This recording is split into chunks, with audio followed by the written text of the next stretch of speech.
பகவத்கீதையில் 7வது சாப்டரில் 9வது ஸ்லோகம். புண்ணியோ கந்த பிருத்திவ்யாம் ச தேஜஸ்சாஸ்மி விபாவசௌ ஜீவனம் சர்வபூதேஷு தபஸ்சாஸ்மி தபஸ்விஷு. இப்போ இதுக்குள்ள அர்த்தத்தை பார்க்கலாம். கண்ணன் சொல்லிட்டு இருக்காரு, எல்லாமே நானாவாக இருக்கேன்னு. அவர் சொல்கிற பூமியில் இருக்கிற நறுமணமும் நானாக தான் இருக்கேன். ஏன்னா ஆகாயத்தில் இருக்கிற ஒலி நான் தான், தொடு உணர்ச்சி நான் தான், காற்றுல இருக்கிற தொடு உணர்ச்சி நான் தான், பிருத்திவியில் இருக்கிற கந்தம் மண் வாசனைன்னு சொல்கிறோமே அது, அக்னியில் இருக்கிற சூடு நான் தான்.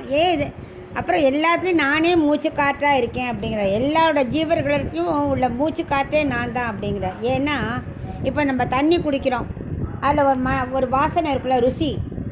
அந்த ருசி இல்லைன்னா நமக்கு தண்ணி குடிக்க பிடிக்காது. நம்ம ருசியே இல்லை அப்படிங்கிறோம், அதனால் விரும்ப மாட்டோம். அதனால் அவர் சொல்ல, அந்த ருசியை கொடுக்குறதே நான் தான், இல்லைன்னா நீ யாருமே ஒன்றும் ஜீவிக்கவே முடியாது.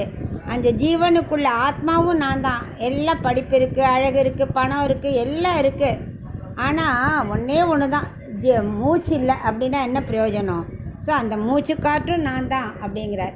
இப்போது மிளகா இல்லை சர்க்கரை எல்லாம் இருக்குது, அதுக்குன்னு ஒரு ருசி இருக்குது. நம்ம காரம் போட போகிறோம், அதில் ருசி இல்லைன்னா பிடிக்கிறது இல்லை. சர்க்கரை போடணும், ஸ்வீட்டே இல்லை, என்ன பிரயோஜனம்? ஸோ எல்லாத்துக்குள்ளேயும் உள்ள குணம், மனம், ருசி எல்லாமே நான் தான் அப்படின்னு சொல்லிகிட்டே இருக்கார்.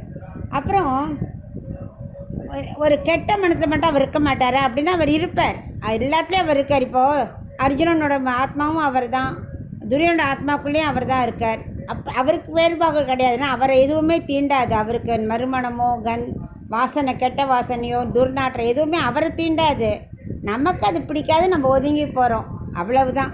எல்லாத்தையும் நான் இருக்கேன் அப்படிங்கிறார். அது மட்டும் இல்லை, இப்போ தபஸ்விகள்லாம் இருக்கா இல்லையா, அவள் தபம் பண்ணணும், அந்த தப்பத்தை கொடுக்கறது நான் தான், இல்லைன்னா அவளால் தவம் பண்ண முடியாது. அந்த சக்தியை நான் தான் கொடுக்கணும், அவளுக்கு தவமாகவே நான் இருக்கிறேன் அப்படிங்கிறார்.